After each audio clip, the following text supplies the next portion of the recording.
Salut tout le monde, bienvenue à une nouvelle vidéo où je vais vous parler de l'IA UGC. En gros, ça veut dire contenu généré par l'utilisateur avec l'intelligence artificielle. Il y a plein d'outils pour ça comme Creatify, Add Creative, Make UGC.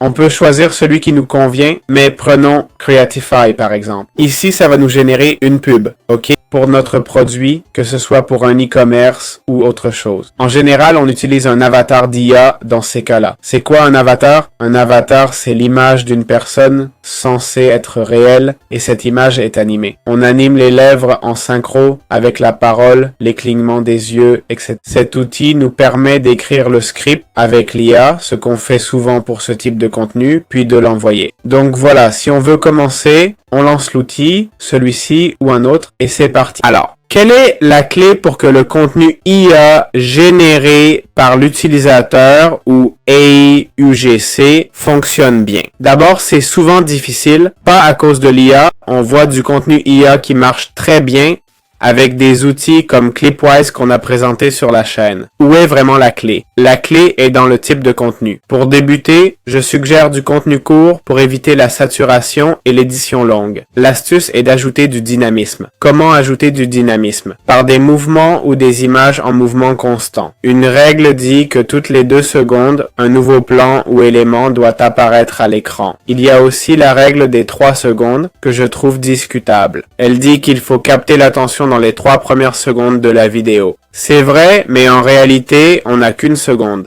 Dès la première image, il faut surprendre le spectateur, soit par votre apparence, soit par ce que vous montrez. Étudiez aussi votre niche, observez la concurrence, inspirez-vous et apportez votre propre valeur.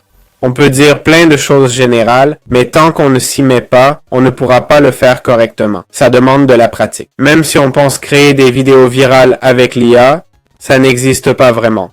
Le montage vidéo évolue sans cesse. Si on voit le même contenu 10 fois, la 11e fois, on s'ennuiera et on zappera tout de suite. Donc, l'innovation constante est cruciale et l'IA ne nous la donnera pas. L'IA peut cacher notre visage ou voix, mais c'est nous qui devons juger si le contenu peut devenir viral ou non. Très bien, comment créer notre propre avatar pour faire du contenu avec l'IA? En fait, du contenu généré par l'utilisateur, mais avec l'IA. Eh bien, on a plusieurs options, n'est-ce pas? Il existe plein d'outils pour avoir des avatars. J'ai choisi celui de Creatify, mais on en a présenté beaucoup d'autres. Sur la chaîne, il y en a vraiment plein, mais comme ils ont tous une interface similaire, pas besoin de trop se prendre la tête. Attention, ces produits, ils sont généralement payants, ok? Ces outils demandent de l'argent, évidemment.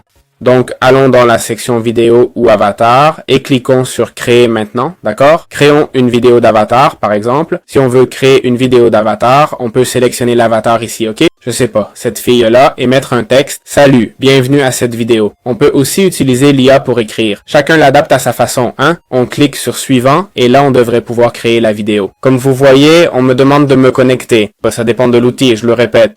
Et vous vous dites, c'est si simple, on choisit l'avatar, on met le texte et ça génère la vidéo. Oui, c'est aussi simple. C'est pour ça que ça attire tant, non? Les gens voient que c'est facile, que ça marche, et pensent, argent facile. Je répète, ce n'est pas forcément le cas, ok? Certes, quelques-uns ont réussi à gagner facilement, mais beaucoup d'autres non, n'est-ce pas? D'autre part, on peut créer notre propre avatar si on veut lui donner plus de vie. On peut le concevoir, alors avoir son propre avatar ou transformer une photo en avatar, d'accord? Ça dépend vraiment de ce que chacun veut faire. Je répète, il y a plein d'outils pour créer des avatars IA, pas que celui-ci. C'est à tester, mais je redis que ça ne dépend pas que de l'avatar choisi, bien que ce soit important. Si vous visez un public de sportifs, vous allez choisir un avatar musclé, non? Pour des produits de beauté, vous allez adapter l'avatar au produit. Pour femmes, un avatar féminin. Pour hommes, un avatar masculin. Ok? Et ainsi de suite. Bref, il faut bien connaître votre cible. Voilà, c'est aussi simple que ça.